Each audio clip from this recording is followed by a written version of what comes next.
Good morning. My name is Robert J. Del Cole. I am a criminal defense attorney and a member of what they call the 18A list, the murder panel in Suffolk County, to represent clients who do not have sufficient funds to defend themselves. Today I was appointed to represent Michael Valva in a murder case here in Suffolk County. You've all heard the district attorney give their narrative of the facts and circumstances that led to this arrest. And before I take any questions, I just want to point out that cases like this, with the horrific allegations that are made, test the fabric of our judicial system. The public's passion is understandable, and I recognize it. As a human being, just listening to what I just heard, there is an emotional response. However, the cry for vengeance eventually must succumb to the pursuit of justice. A defense attorney in this kind of situation has to be courageous to undertake a representation like this. But the job is to defend the integrity of the system, to make sure it functions in cases where it's very easy and the temptation large to bend the rules in order to see a unjustified or conviction at any cost.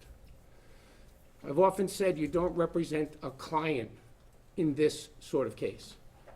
You represent the liberties and constitutional protections of all of us, so that the next time, everything is done according to the rules. So I know very little about the underlying facts other than what we all heard. And it is understandable, the human reaction and the public passion, but we are in a system of justice. We are in the criminal justice apparatus, and it is essential to all of our freedoms that it be done correctly, impassionately, and according to the rules as originally set up when our republic was established, respecting the rights of the accused so that justice is ultimately served. And in this case, I know the prosecutors, they will play it straight, and in the end, there will be a just result. Anybody have anything they want to ask? Are you planning to continue your representation of Mr. Valva? I have not made that decision yet. There are some information I want before I first decide to dedicate myself to this. I don't normally take what they call 18A cases. This one seemed like it needed someone with experience that can take the heat, if you will. So I'm unclear on that at this point. And besides, we're not sure if Mr. Valva has financial resources that we don't know about, then why should the county be burdened with paying for his lawyer?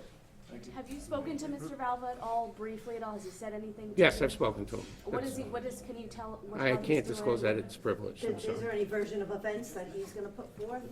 I don't know what Explain version of happened to events. Thomas? Right now, my understanding is that I was given, or I'm going to be receiving, a terabyte worth of documents and information.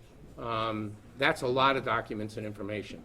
So whether or not a defense emerges from there, or there's an alternate scenario that I'm not aware of, or the prosecution's not aware of, is completely unknown. Right now, the facts that I know are the ones that you know, that we all just heard from the prosecutor. Talk about inside the courtroom. I mean, the charges. Keith, shut up. You ask questions. You're a photographer, right? No, it's not the time, all right?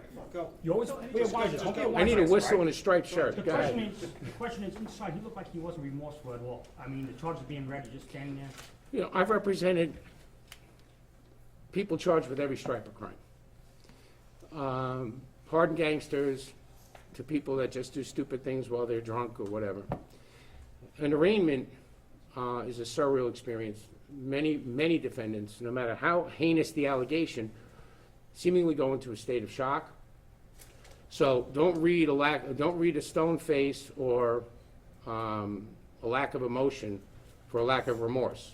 It is oftentimes just overwhelm and complete sensory overload. The person doesn't understand what's happening to them in the sense of it's shocking to their conscience.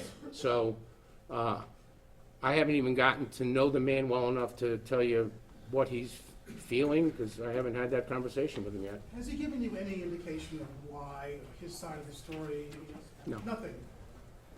My conversation was what every lawyer has with an attorney, with a new client. You explain the process, you explain what's happening procedurally, just to keep them informed of this little snippet in time of a criminal prosecution that has a beginning, a middle, and an end.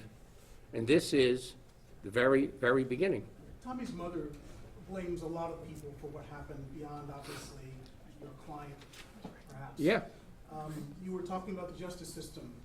Clearly, there seems to be a lot of blame to go around in this county. You know, I'm glad you raised that point, because one of the things that intrigued me about this case is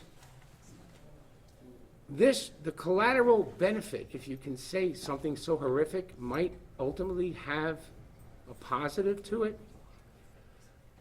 The child protective apparatus, and I think this is statewide, is broken. And it's broken in a way that good people who haven't done anything have children removed, and people, and I'm not speaking about my client necessarily, but cases where children should be removed are not. Now, if part of this case is an inquiry into what appears to be plain incompetence of CPS, that maybe there should be a new system put in place where detectives are involved who do real police work to get to the bottom of accusations like the ones we heard today before. I don't know the answer. But one of the spillovers or cascading events that we may see here is, how does the government competently deal with scenarios where there's allegations of severe child abuse and neglect? Because just knowing what I know, there will be heads that roll out of CPS over this. But does that fix it? Is the system designed, or is this something that maybe should be stripped down and law enforcement plays a bigger role in it, or the district attorney's office plays a bigger role in evaluating what to do? I firsthand have had many cases where false reports are made to CPS, but because they're anonymous, nobody gets in trouble. Caseworkers are running around like chickens with no heads, chasing down allegations of abuse that are not valid, and in this case, perhaps, not doing their job when it's called for. So, I'm not making a call for anything, I'm making an observation. So you raised the question, and that's my answer. As somebody who's been doing criminal defense litigation for 30 years and also been involved with the family court, this incompetence runs both ways. It's almost they get lucky every now and then and do their jobs right. So maybe that's for a different forum. I don't know that that'll be part of this case for whatever lawyer takes this on, but there is no doubt in anyone's mind that we can't have more of the same. Thank you. Thank you.